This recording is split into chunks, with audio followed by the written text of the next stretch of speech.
Wow, I'm so excited to be live with the two of you and to further our discussion.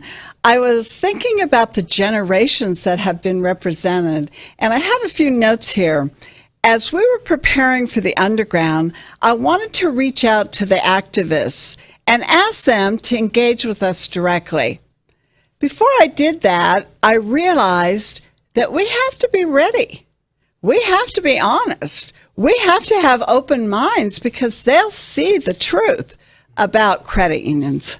So the kids are asking adults to be authentic and aspirational, giving them hope to be good role models.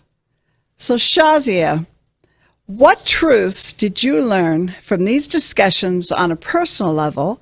And then Gary, I'll come back to you and come back to you at that point after Shazia shares.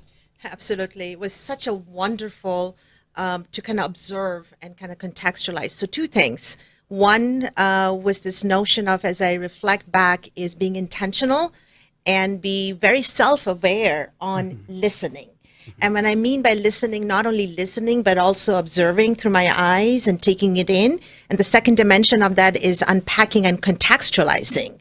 What does it mean, what they're saying and what I'm observing them, how does it relate to their context?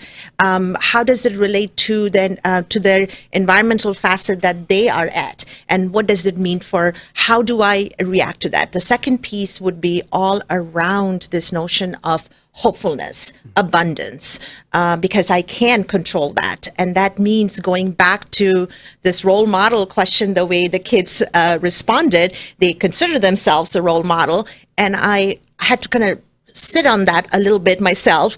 And I realized it's the beginner's mind. Because when you think about it, in a beginner's mind, there's so many possibilities, whereas in the expert's mind, there's few. And as we go through the adulthood, we do develop some preconceived beliefs and notions. So I have to empty my mind to really anchor on that beginner's mind, that childlike symptoms and that innocence and the vulnerability.